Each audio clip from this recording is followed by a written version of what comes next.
Trabaho ko bilang Senate President, sagutin o presiding officer, sagutin anumang katanungan na ibabato sa plenaryo.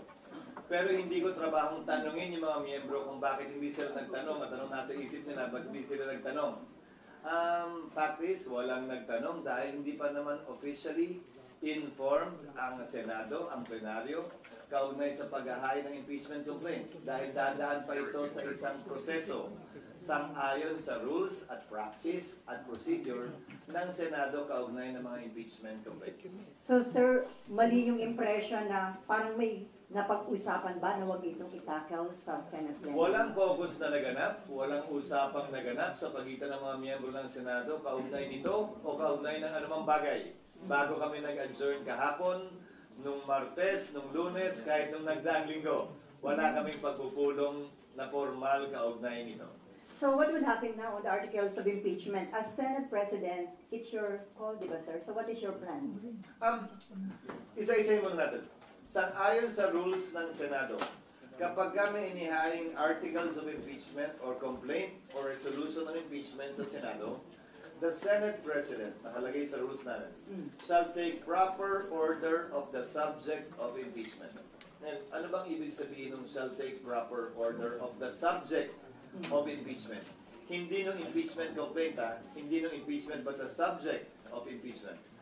Ang ibig sabihin nun, kailangan isaayos muna ng Senate President ang Senado para sa pag-conduct ng isang pagdinig o trial. Sasagutin ko rin yung isang napakinggan kong abogado na tila eksperto din daw sa mga bagay na ito. Sabi niya, the Senate shall immediately, ayon sa kanya, sabi ng Constitution, proceed with trial. Busin na lang ng konti, pero parang hindi niya nabasa yung saligang batas. Walang sinabing immediately ang saligang batas. Ang sinabi ng saligang batas ay shall forthwith proceed with trial. Ngayon, kung babalik tanawan natin, bago ko sagutin yung tanong sa kompletuhin ko na para... Okay. Kung babalik tanawan natin, may inihain na impeachment complaint noon, noong 2011, laban kay Ombudsman Mercy Gutierrez. Inihain nyo ng March 23. Nag-adjourn ang Senado ng March 26. Walang ginawa ang Senado noon. Nagsimula ang trial May 19. Mahigit kulang-kulang isang buwan ang lumipas dahil magre-recess din sila noong mga panahong yun. Kung maalala nyo ang impeachment ni dating Chief Justice Corona, yumaong dating Chief Justice na si Corona, final ang impeachment complaint ng December 13, nag-trial po sila January 19. So kung susuriin nyo, base sa President yung salitang forthwith, hindi naman po ibig sabihin nun, kinaumagahan, agad-agad, dali-dali. Mahigit 2 buwang inupuan, pinag-aralan, binasa, tiningnan ng Kamara yung mga impeachment complaint na nakabinbin. Mahigit 2 buwan, hindi finorward ng Secretary General ang impeachment complaint sa tanggapan ng Speaker para i-refer sa plenary at sa Committee on Justice. Magkatabi lamang naman ang kwarto tulad sa Senado ng Secretary General at ng Speaker, ang Secretary ng Senate at ng Senate President. Bakit naman kami bigla sasabihan gumalaw umakto agad sa loob lamang ng ilang oras? Kung nagpa-banjing-banjing sila gawin ito, siguro wala naman silang basihan ngayon na madaliin kami, lalo na nasa huling araw na ng sesyon. Yan pinadala sa amin, halos mag-aalas 5 pa ng hapon. So, bilang katugunan, gagampan na namin ang aming tungkulin na pwedeng magawa habang recess, kabilang na ang pag-review ng rules ng Senado sa impeachment dahil kailangan po itong i-update. Halimbawa, yung pagkakaroon at requirement ng judicial affidavits, yung pagkakaroon ng provision at procedure para mag-hearing sa harap ng commissioner, yung pagkakaroon ng matatag at malakas na pre-trial procedure para swabe na at hindi na komplikado at magulo yung trial proper. Ito ay mga bagong procedure sa rules of court na pumasok bago po namin itinalaga yung aming rules of impeachment noon na kailangan po namin baguhin. Pangalawa, kailangan pa rin pag-aralan siyempre ng Secretary General ng Senado, ng Secretary ng Senado, yung impeachment complaint mismo. Tinanggap lamang namin yung kahapon. So doon sa nagsasabing, bakit hindi agad-agad binabasa baba? May trabaho po kami kailangan gampanan. Halimbawa, sang-ayon po kasi sa e-commerce law, sa e-gov law, pwede naman maglagay ng e-signature. Di ba? Sa resolution, sa bill, sa committee report. Pwede ang e-signature dahil hindi po yan verified. Subalit, ang complaint or resolution on impeachment, verified po yan. Pinanumpaan dapat yan sa harap ng Secretary General ng Kamara. Susuriin pa po isa-isa ng Secretary ng Senado yung mga pirma kung isig ba yun o wet signature. Bawal po ang isig. Dahil kailangan pinanumpaan ito. Paano ka manunumpa sa harap ng SecGen kung inutos mo lang yung opisina mo i-affix yung isig? Meron naman pong app, gagamit kami ng iba't ibang app para makita at malaman kung isig nga ba siya o wet signature. Para matiyak na yung bilang talaga ay sapat dun sa 1/3 para mag-comply dun sa direct filing sa Senado. Mga halimbawa lamang ito na mga dapat pang gawin at gampanan ng Senado. At bilang panghuling sagot, para mag-convene ang impeachment court, kailangan may sesyon ang Senado. Para manumpa ang impeachment judges, kailangan may sesyon ang Senado.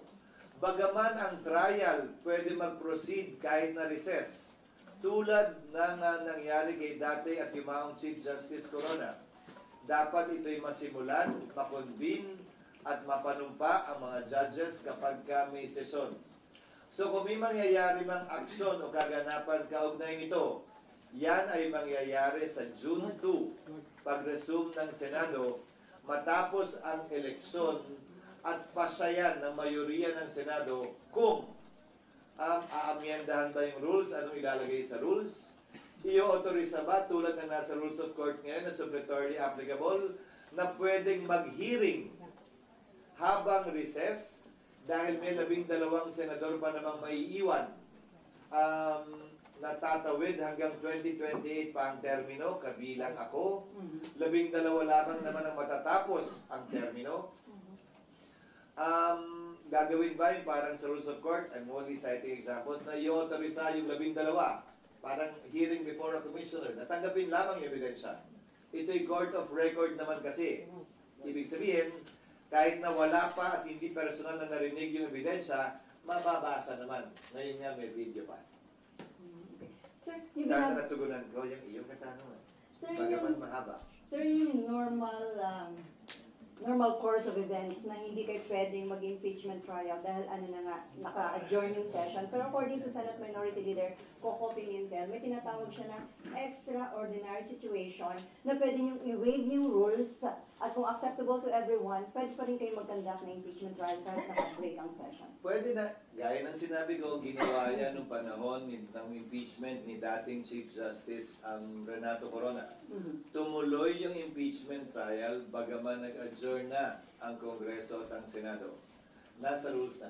Hindi na kailangan maging extraordinary pa. Pero ulitin ko, kailangan nasimulan at sinimulan ang trial ng may sesyon dahil kailangan mag-convene ang impeachment court ng may sesyon. Walang sariling buhay ang impeachment court, hiwalay sa Senado mismo, sa plenaryo ng Senado. Kinakailangan ng plenaryo ng Senado para masimulan ang impeachment court. So sir, it is better ba kung na-submit ng House of Representatives earlier, a few days before ng adjournment para may time kayo na na-actionan sa That is water under the bridge. It's not for me to decide or pass over the wisdom, absence or lack of it on the part of the House in filing it a few hours before we adjourn. Mas marapat siguro sila ang matanong kaugnay niyan. Pero ulitin ko, hindi naman siguro makatarungan o tama na pagkatapos nilang upuan ito ng ilang buwan, biglang pupwersahin, pipilitin at sasabihan kami ng sino mang galing sa Kamara na, hoy, bilisan nyo, aksyonan nyo, ano ba kayo? Hindi. Hindi ganon at hindi ako papayag din nun. Ang impeachment process para sa akin, hindi mahalaga kung pabor kayo o kontra, hindi mahalaga kung ma-acquit o ma-convict. Ang mahalaga para sa akin, bilang tagapangulo ng Senado, maging maayos ito, sang-ayon sa batas, credible, kapani-paniwala, at magagawad ng hustisya. Pabor man yun sa opinyon ng mas nakararami o konti o hindi. Considering yung mention nyo ng mga possible scenarios, sir, can we say na walang mangyayaring impeachment trial during the break or mahirap? Wala. Legally, it cannot be done. So, Legally, it cannot be done, again, as I said, because the impeachment court was not convened. The impeachment complaint was not referred to plenary for there to be a basis for the impeachment court to be convened by the Senate sitting as a legislative body, hindi muna as an impeachment court.